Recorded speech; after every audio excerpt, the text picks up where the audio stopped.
Bao Island Storyteller, Journey to the West. Hey kids, welcome to Bao Island.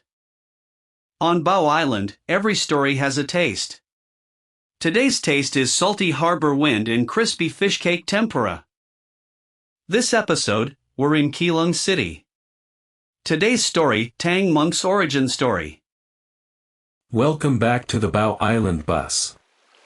We've driven north from Taipei, it's only about 40 minutes, and now we're parked at the edge of Keelung City. Keelung is Taiwan's second major port, built between steep jungle-covered hills that drop almost straight into the harbor. Every direction you look, green mountains above, ships and fishing boats below, and the Pacific Ocean just past the harbor mouth. Keelung is also one of the rainiest cities in Taiwan. About 200 rainy days a year. I can feel it in the air. It's misty. The hills have clouds sitting right on top of them. Keelung was a major trading port for hundreds of years. The Spanish built a fort here in the 1600s. The Dutch. The Japanese. Everyone who wanted to trade with Taiwan came through Keelung. It feels like a city that has seen a lot of arrivals. A lot of people coming in from the sea. That's very much the spirit of it. And today we're going to hear about a very significant arrival and departure by water. Today's story involves the sea? It involves a river. And a boat. And a very great wrong.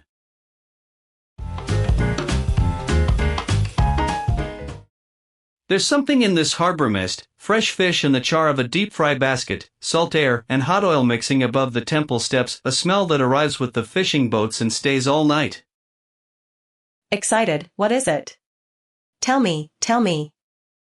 Take a guess. Mouth full, let me take a bite first.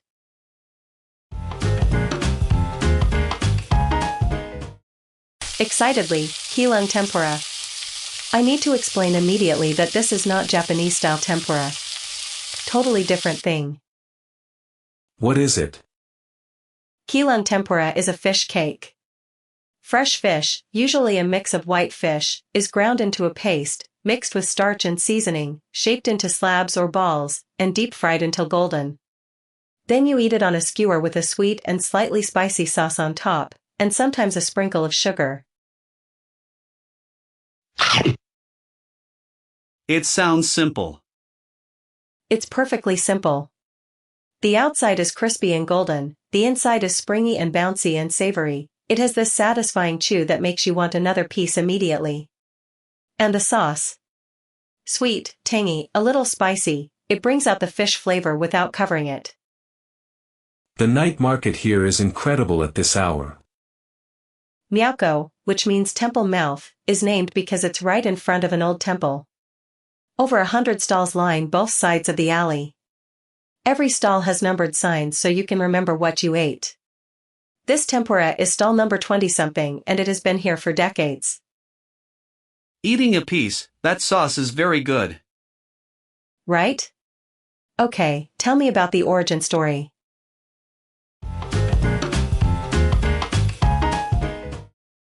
Chapter 9 of Journey to the West is sometimes called the backstory chapter.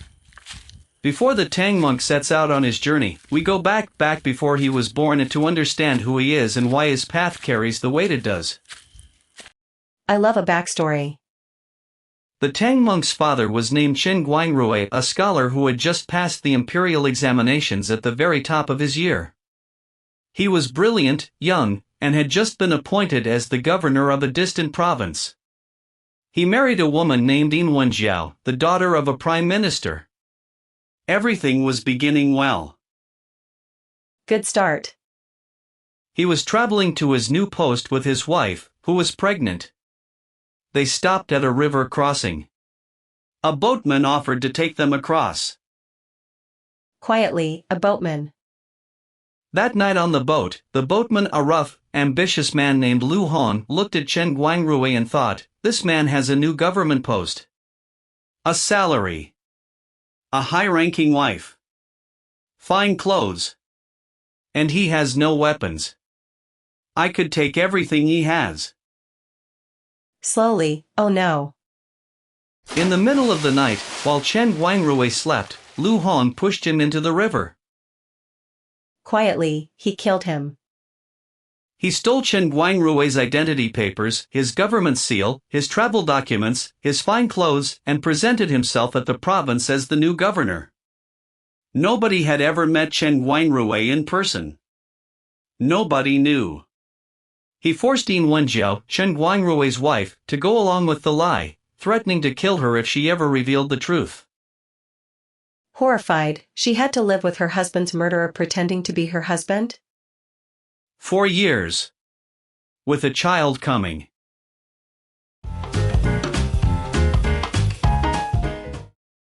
What happened to the baby? Yin Wenjiao gave birth alone in the governor's residence. She was afraid Lu Hong would kill the child. A son would eventually ask questions, eventually find out the truth. She couldn't let him grow up there. In the middle of the night, she tore a strip of cloth from her own clothing, bit her finger, and wrote a letter in her own blood explaining everything, who the baby really was, what had happened to his father, and begging whoever found him to care for him. Quietly, she wrote in her own blood. She wrapped the baby tightly, tied the letter to his body, and placed him on a wooden washing board. She floated him out onto the river.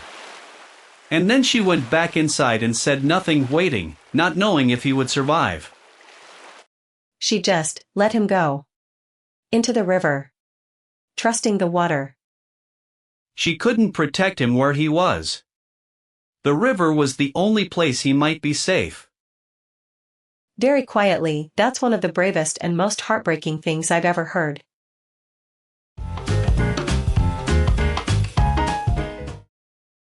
The wooden board with the baby floated downstream all night, all the next day, until it came to rest at the dock of Jinshan Temple, a Buddhist monastery perched on the riverbank. The abbot that morning came out for his early walk and heard crying. He found the board, unwrapped the cloth, found the letter. He read everything? He read the whole letter. He understood exactly what had happened.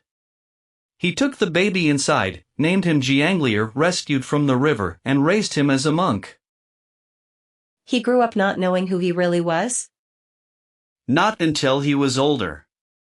The abbot kept the letter safe. When Jianglier had grown into a serious, capable young monk, the abbot called him in and told him everything. He showed him the letter in his mother's blood. Quietly, what did the young monk do? He asked one question: where is my mother now? He didn't ask about the murderer? He asked about his mother first.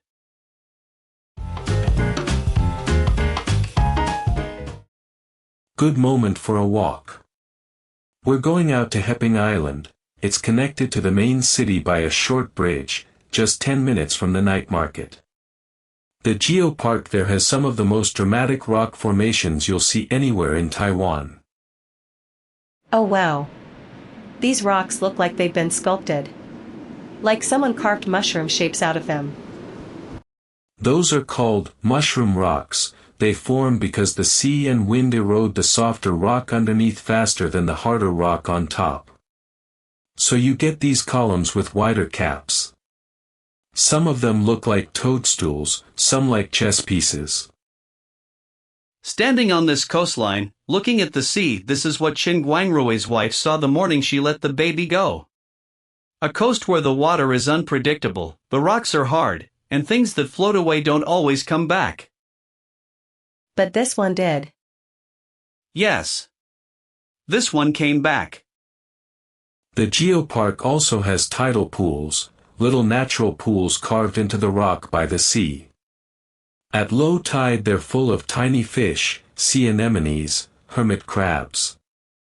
Keelung calls this area its natural museum. A museum that the ocean built.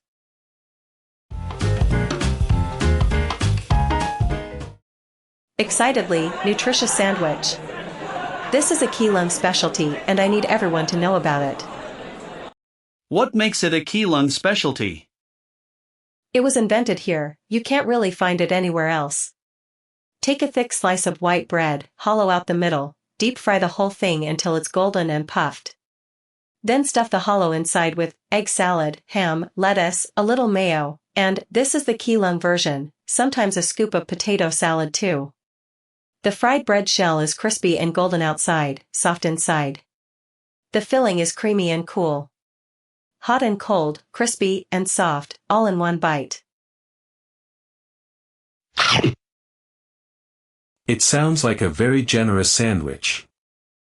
It is. It's a meal disguised as a sandwich. The name nutritious is from the original vendor who said he was putting everything nutritious he could think of inside. It stuck. Bites, oh. The egg salad is so good in this. Creamy and savory, and the fried bread just, yes. Laughing, she's in a happy place. Ready for the reunion part of the story? Mouth full, MMHM.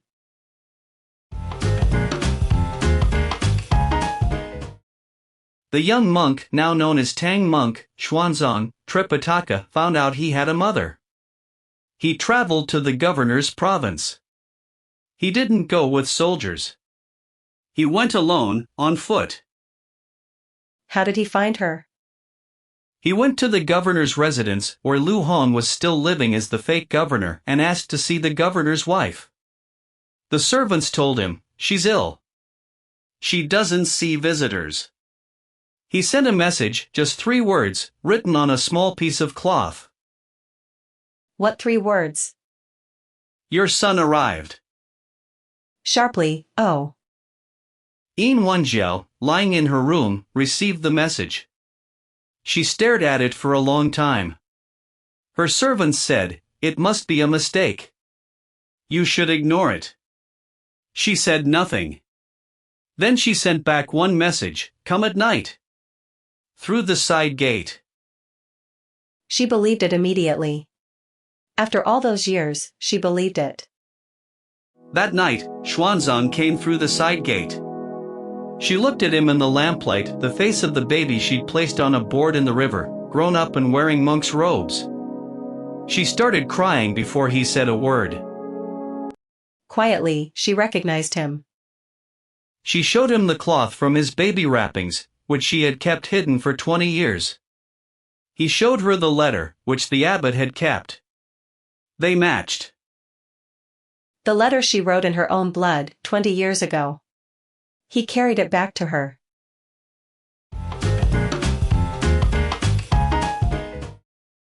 Xuanzang said to his mother, now. Tell me everything. She told him, the boat crossing, what Lu Hong had done, the years of living under threat. Xuanzang listened without a single expression changing. When she finished, he asked, where is my grandfather? Wait, the Prime Minister grandfather was still alive? The Prime Minister had searched for his daughter and grandson for 20 years and found nothing. Xuanzang traveled to the capital, to Chang'an, and presented himself to his grandfather. The emperor was informed. What happened to Lu Hong? The emperor sent an army to arrest him. Lu Hong was brought to the riverbank, the exact spot where he had pushed Chen Guangrui into the water 20 years before, and executed.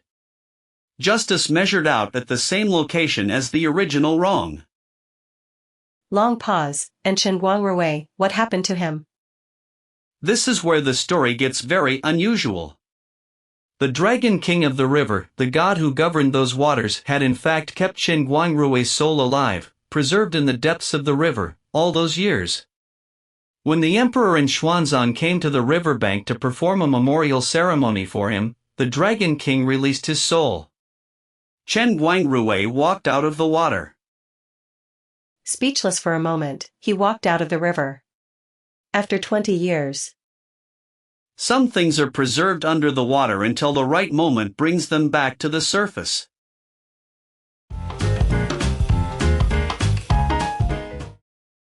Bridge, why does Journey to the West include this story? The main journey hasn't even started yet. Is this just backstory? It's not just backstory. It tells us something essential about who Tang Monk is and why he was chosen. He was conceived during a great wrong. He was born in danger. He was saved by the river and raised by strangers. He found out the truth about himself and didn't run from it. He walked alone to confront it. He was patient for the whole reunion and only asked for justice when justice was actually possible. He's been tested before the journey even begins. His whole life was the preparation. The Real Journey West 14 years, 81 ordeals is just the continuation of what he already is. And Sun Wukong, the monkey, was born with power and spent the first 7 chapters learning through trouble. Tang Monk was born from trouble and already carries something earned. 2 very different kinds of people. The journey needs both.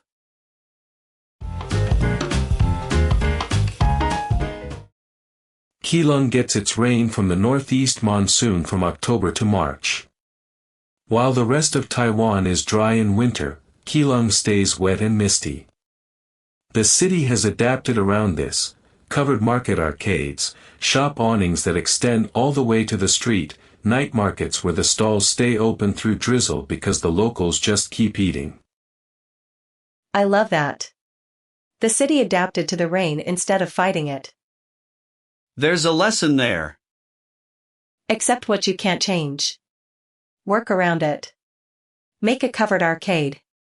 Keep eating. The night market is busiest in the rain.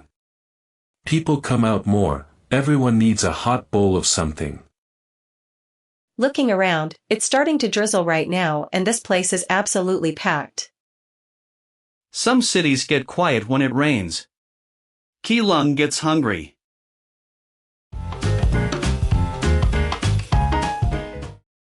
Excitedly, bubble ice. I cannot leave Keelung without it. This is a classic Taiwanese shaved ice dessert and the Keelung version is famous.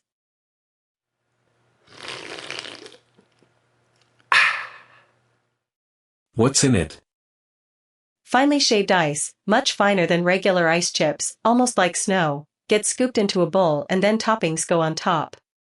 The Keelung classic style has sweet red bean, chewy taro balls, condensed milk drizzled over everything, and sometimes a scoop of something fruity, mango or passion fruit. The magic is that when you mix it all up, the shaved ice melts just a little and everything blends into this creamy, cold, sweet cloud.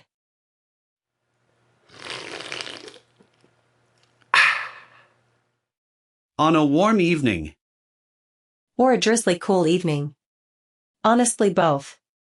Cold desserts in cold weather is a very Taiwan thing.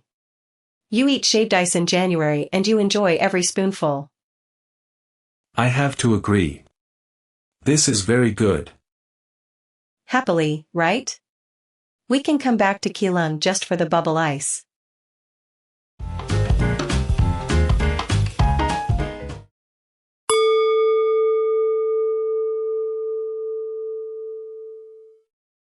Time to wrap up. The drizzle is making the night market lights look blurry and beautiful on the wet pavement. Today we were in Keelung, a port city in the rain, carved between jungle hills and the sea. We ate crispy fish cake tempura with sweet sauce at the Miaokou Night Market, a fried bread nutritious sandwich stuffed with egg salad and everything good, and a bowl of snowy bubble ice to end with sweetness. And we went all the way back before the journey to find out who Tang Monk really is, a scholar father murdered on a river, a mother who wrote her love in blood and sent her baby to safety on a wooden board, and a son who grew up patient enough to wait 20 years for justice. And when justice came, the river gave back what had been taken. He was tested before his journey began. His whole life was the preparation. That's true of most important journeys. What's next? Next time, we stay near Keelung, but go to the coast. The National Museum of Marine Science and Technology, and the colorful painted fishing houses of Zhengbin Harbor. We eat one-bite sausages from a street cart. And we begin a brand new story, the story of an emperor who made a bet with a dragon, and what happened when the dragon lost. A new story. The second great story of Journey to the West is beginning. The Tang Monk needs to be sent on his journey, and to send him, an emperor needs to die, go to the underworld, and come back with a reason. Slowly, an emperor has to die? Just briefly. Softly, a letter written in blood, a board on a river, and 20 years of patience. Some love waits as long as it has to. On Bao Island, stories grow up with you.